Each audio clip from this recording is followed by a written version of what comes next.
Hey, what's up guys, Control here. Today's video I'm talking about Aurelia Azir. It's been a while, so I figured I'd make it a banger for the first one back. Basically, I saw a lot of posts on Reddit and I guess just Twitter about Aurelia Azir and what this kind of archetype is doing with the whole like unit spam blade dance, sparring student being a 6v9, 1v9 in the entire game. So I figured I'd try it out myself and we actually did pretty well. We went 27-6. Didn't really no effort at all. It's a very easy deck to play, very easy games in general. So definitely recommend playing it before it gets nerfed, even though it sounds like it's not going to. So, hop on that if you want to win games, I guess. It's pretty fast deck. Look for Sparring Student, Emperor Dais Azir in your mulligan, plus Blade Dances if you have those cards. You'll do pretty well. That's kind of the gist of the list. But, this is one that I wanted to talk about here. This is from one of the lead devs from Riot Dovagetti, one of the three guys who makes balance decisions along with Ruben Zoo and Bilkrep, right? So pretty important dude as far as the game goes. And he kind of discussed Riot's opinion on the metagame.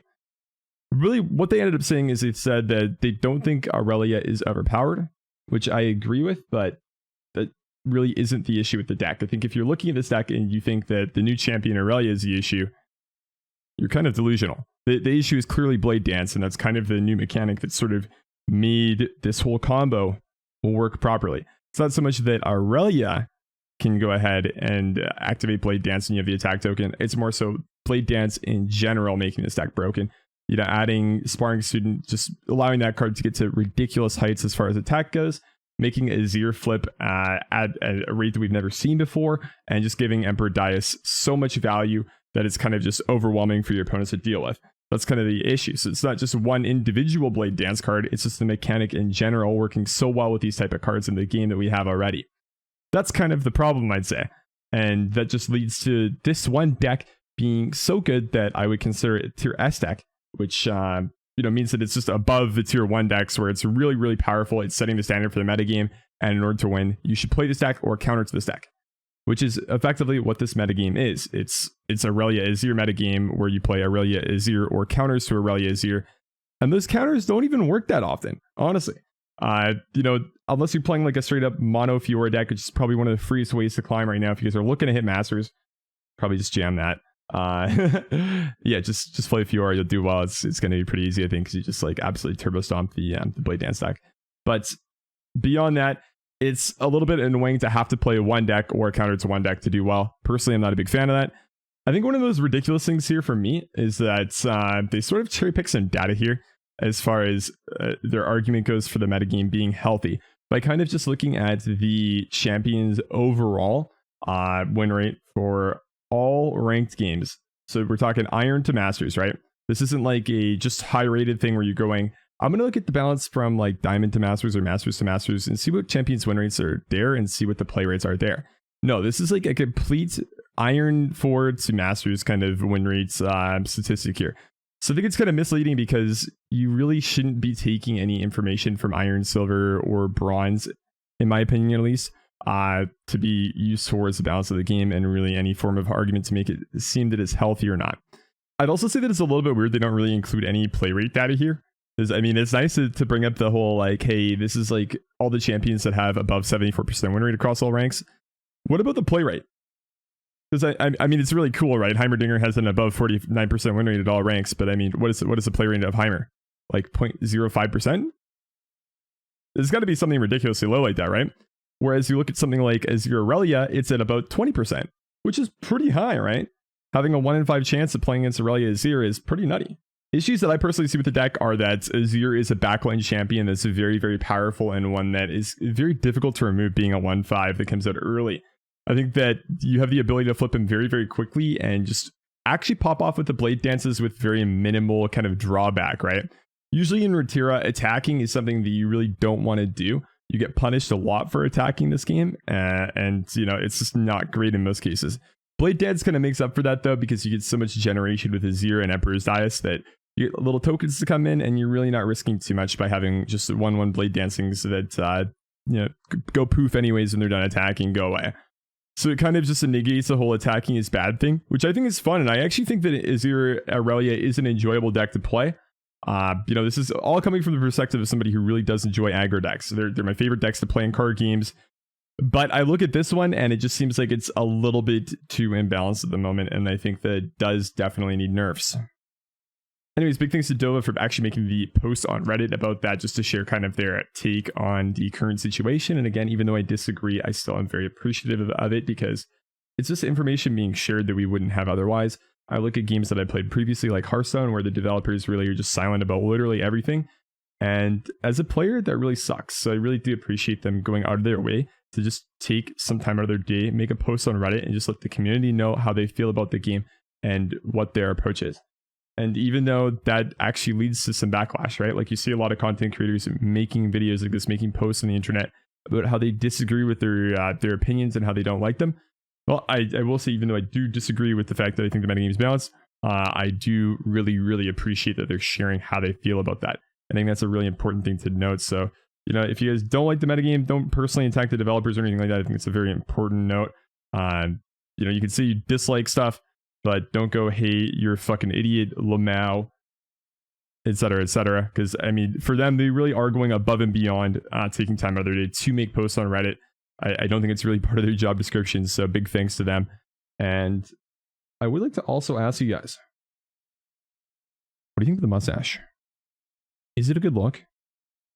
I've been told a few things. I look like I'm from like the 80s and I'm trying to get into porn. I've been also told that I look like budget Walmart Chris Pratt. So between those two things, I don't know. I feel like it's okay. I don't know if I want to keep it or not. You know, it's not like full, right?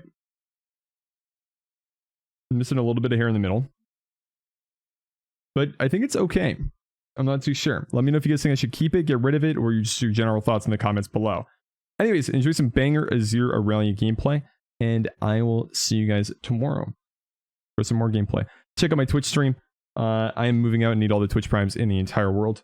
Please give me all of your money. And if you were an Oiler, hey, I'm your boy. See you guys tomorrow. Have a good one. Trundle, Lissandra, they kill our stuff. I think that I keep the student guy. Student guy seems strong. And we look for the Azir and Dias guy. That's one of the good cards. One good card is better than no good card. I'll take it.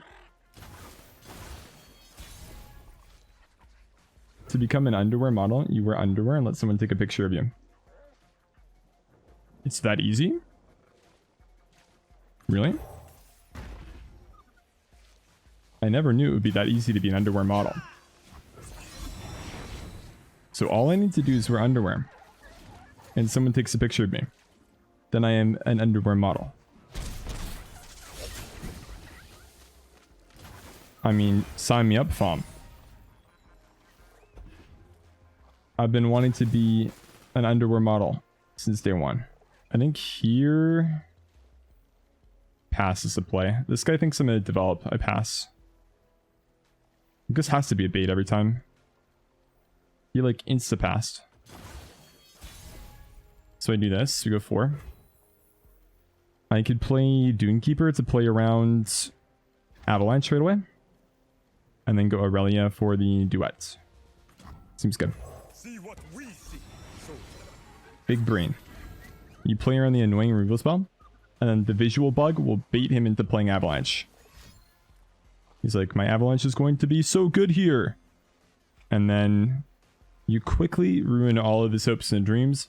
Because this card is actually bugged and it's legitimately a 3/3.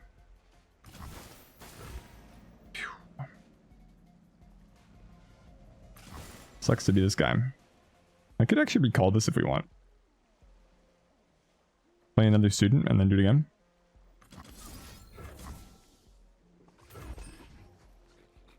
That sounds kind of pog.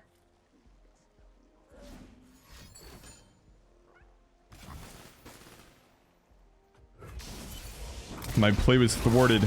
Oh my god. What will we do now? I'm gonna play Aurelia. And then I'll play a Flawless Duet. And then we might win the game.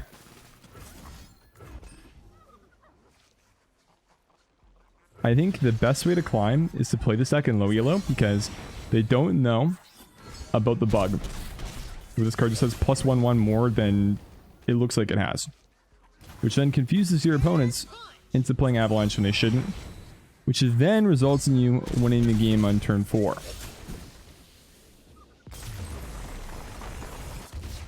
Yeah, that was kind of good. GG. You could say that I masturbated him that game. What do you do with Kalista, Elise, and Shurima? You get Rite of Negation? I mean, you get tokens, right? You get to play Doomkeeper.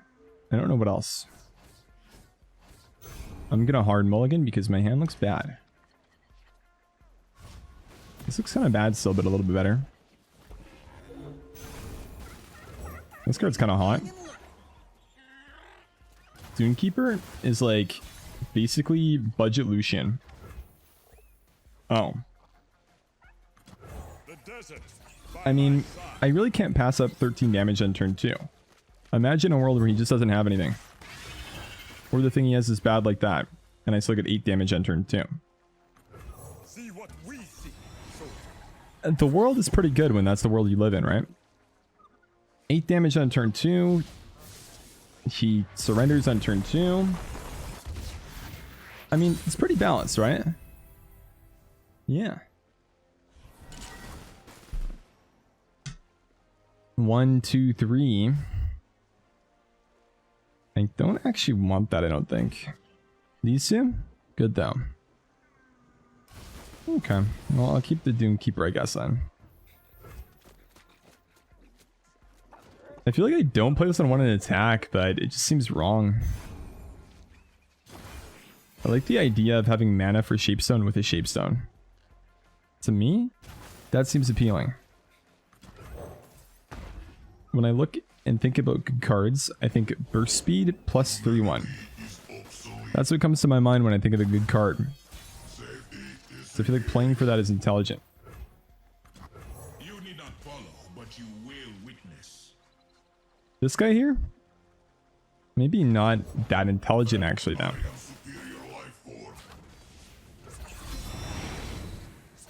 I might even Shapestone to kill that actually. This flock is a thing. It seems weird. I actually think it's okay though, because I don't play into flock then. And I also just kill one of the bots. So I make him have a lot less cards that he can just discard every round. That being said, having one is just good enough usually, so the second one's really not anything that matters a lot of the time, I don't think. Should you get bacon, egg, and cheese sandwich? Yes. What you should do is stop asking dumb questions. That's a ridiculously stupid question. Obviously you should get the sandwich. Come on, Stroke. You know better than that.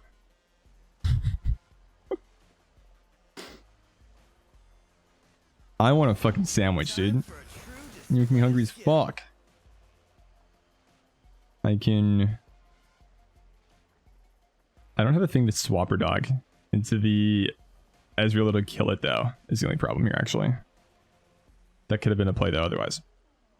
You can just block it actually.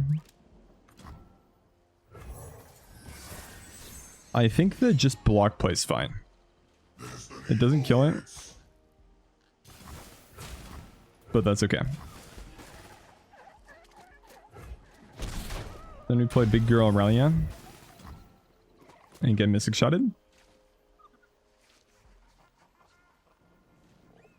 I could also play Duo. And then just drop this next round. So I'm guaranteed the duet. Which seems better. Hang on, Fuzzball. Hey, Backsound's good. Enjoy. I am fucking jealous.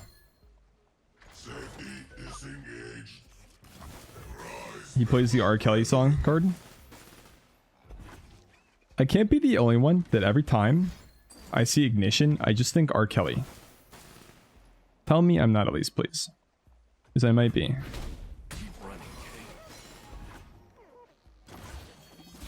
He is a fucked up guy. But I think it's hard to say that he does not have bangers. No mercy for those who desecrate His our Ignition home. definitely does slap. our lands do not take well to intruders. That is... I mean, I don't really want to like have her die, but I also don't really care at the same time. It's kind of a confusing situation to be in. Where like I don't want to use syncopation because Azir is clearly the one that actually matters. Like the other dude is nice. They're like, look at this. I get my Azir flip already, and then I just play a Doomkeeper after an attack. And my board just says fuck you to him and I win the game. Which is a lot better than having like an Aurelia live.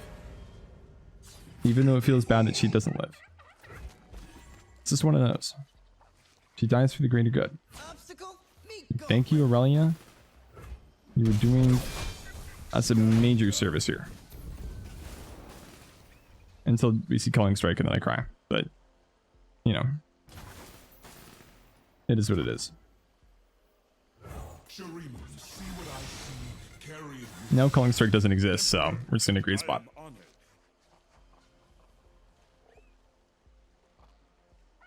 Putting Azir could be in bad into Flock range for sure, yeah. Flock's one of those cards you just gotta worry about, no matter what. Waka Flame can always happen. And honestly, you never really want Waka Flame to happen. Not to you, at least. It's not good. Maybe what I should do is my content for Runeterra now turns into me imitating emotes. That would require me to get a fedora though, and I don't want to do that. Nothing against you if you enjoy wearing fedoras. This is not really for me. This in theory is pretty good here. I don't win though, which makes it kind of bad because then I just use the card and I don't get lethal damage. I will never play that wit again. What is that wit? But okay, we win the game. We 5-fed, baited him into not blocking with Ezreal to go Swapper Dog, Syncopation, Lethal. Big dab. Actually pretty easy when you do that. Syncopation is like the 5-head trick that you could do with the Shen champion card. Like the barrier swap card. Okay, mono. One thing I do have to say about this game. Oh my god, what the fuck. You would think that when they released Azir and Runeterra, they would want Azir to be kind of playable in the Rift. And I'll be honest. Azir is not playable in the Rift. At all. Azir sucks on the Rift. But you would think that they want him to be playable in the Rift. He's not though. You play the disc here? Or do you just play the students? Students do more damage. They technically miss a summon, but I think it's just like students. This is 4, this is 6, technically, if he doesn't play anything. I'm just gonna go for the 6 because it's better looking. You don't really ever play 1/1 drop. Unless you're this guy. So what I was gonna say is you don't really play 1/1 drop on turn 1, and then the exact 2 same 1 drops on turn 2 and then attack. It's a pretty unique outcome. So if we have it, we have to play for it, obviously. Even though it kind of isn't good because he played a 2-mana 1/4. Sort of feels bad. So we do 2 damage now, which is the amount we do anyways if we played the landmark, so that's kind of fine. And now, we just play green cards. If I do this, I get a free Flawless Duet next round. But I guess the order isn't relevant, right? So, yeah. Looks like we're not playing Emperor's Deus. It looks like an Aurelia into Duet kind of line.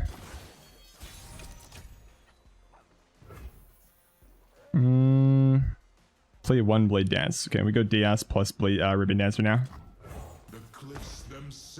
Pog. This might be the nuttiest hand we've had so far. That's kind of gross, right? It's sort of a good start. I think. Correct me if I'm wrong. But it may be pretty fucking good. Not 100% sure. I'll check with my accountant, and my accountant will get back with me. I don't want to meet whatever woke you up. But I think it's pretty good. Coming at ya. I'll let the 2/1 die for fun.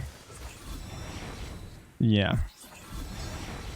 It's always nice when you play the broken decks before they get nerfed and you get to experience these hands.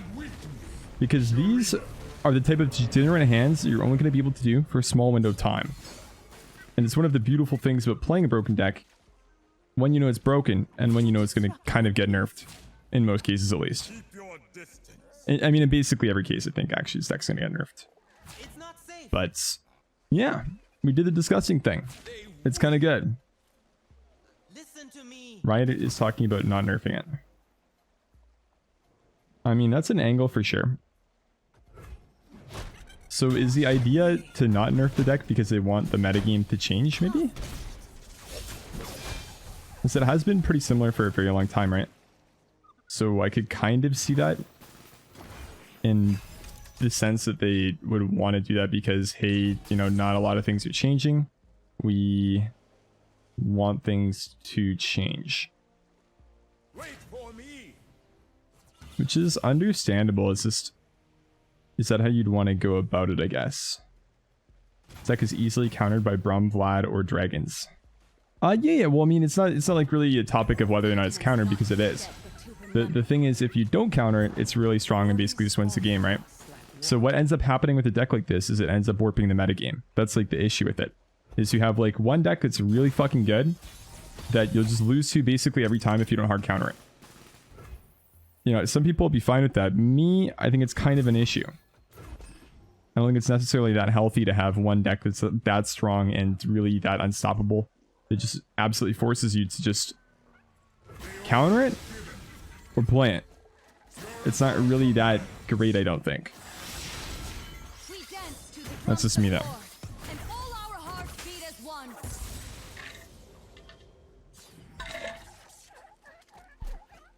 Because that just means that like a lot of strategies are kind of invalidated, and I don't think that's really what you want in a healthy metagame.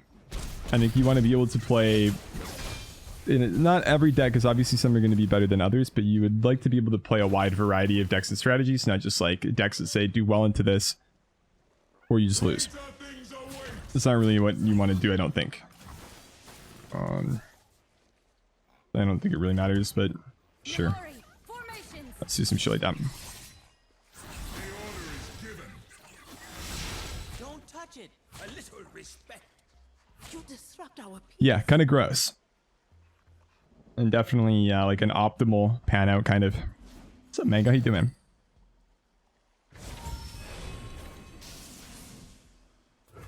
My god. Wow. Ooh. I don't strike the Nexus. He's alive. Unless I do that. Destiny calls. I activated cheat code number 7 and then just swapped Aurelia with a broken card. Holy shit. But wait. He still loses. Or does he?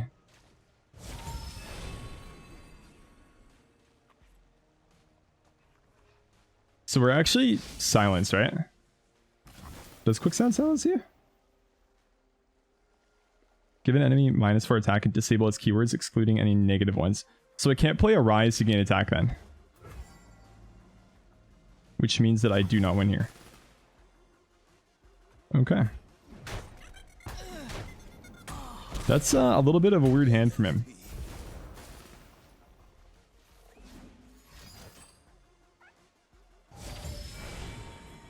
Yeah, triple Scrying Sands. Definitely something. Okay, so he has no cards, 15 turns left on his Buried Sun Disc. And I have this. Yeah. Okay. Seems fair. GG. I think analysis is that the deck is definitely really fucking strong. I only lost Mirror, I think, and Fiora.